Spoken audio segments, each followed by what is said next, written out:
После неколку месеци преговори за судбината на Алијанса за албанците во владата, Арбен Таравари заврши во опозиција. Тој го оправдува своето заминување поради етички прашања, повикувајќи се на балансерот, но и на законот за правична застапеност и вработување на етничките групи во институциите.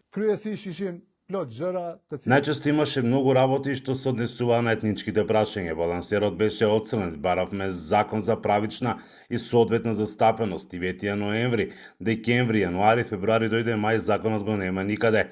Исто така постојат и други незадоволства што граѓаните не ги кажуваат секојдневно.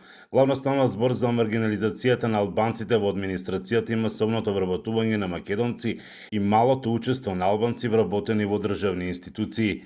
Во врска со укинувањето на балансерот, Таравари во неколку јавни настапи согради себе си и владата, нагласувајќи дека Уставниот суд го направил тоа, додека законот за правична застапеност наскоро ќе биде направен, барајќи разбирање, бидејќи Дуј го вети 16-годишниот пат Скопје-Блаце, а не го направи, додека на законот му требаат само неколку недели. По балансу дука кај аз ВМРО-ја. Балансерот не го укина ниту ВМРО, ниту владата, туку одлуката ја донесе Уставниот суд, кој го држеше тој предмет во фиока 3 до 4 години и не го разгледуваше. Кажав и денес во парламентот, господинот Ахмети го вети патот Блаце Скопје уште во 2008 година, а денес сме 2024 година. Поминати се 16 години, никој од новинарите не го праша господинот Ахмети зошто толку доцни со овој пат. Господин Таравари бил запрашан кога беше во ова студио. Се работи за неколку недели, се надевам и законот нема да доцни толку. Не сигурен сум затоа што соодветната и правична застапеност е уставна категорија. Таравари се правдаше дека излегува од владата и поради масовното вработување на македонци, додека албанците се отпуштаат од работа. Сепак, додека беше обвинуван од страна на Дуј дека Министерството за здравство се исполнува со македонци, албанците се отпуштаат, Таравари одговори. Thаш, кан тенденца. Го реков тоа. Имаа тенденции како Гебелс, се велат, ако го повтори 100 пати станува вистина, но тоа не е вистина.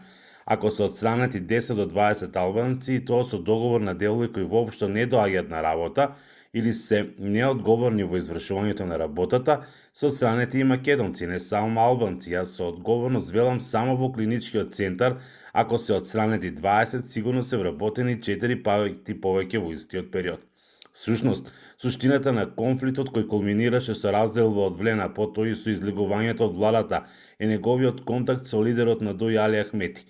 Тој првично го нарече канали за комуникација, потоа призна дека имал телефонски разговор, а на крајот се откри дека се сретнал 3 пати тајно. Само пред 3 недели за своето учество во владата, Таравари го остави тоа на волјата на премиерот Христијан Мицкоски. Владата ја го прави премиерот. Доколку премиерот, јас сум разговарал со премиерот, повторно ќе разговараме, доколку тој смета дека Алијанса за албанците не треба, ние немаме никаков проблем. Меѓутоа, мислам дека Алијанса за албанците во моментот треба, меѓутоа, доколку донесат таква одлука, немаме никаков проблем. Не може никој друг да каже, освен тој што формира влада. Ако со него ќе се видиме, се слушаме, сме во комуникација.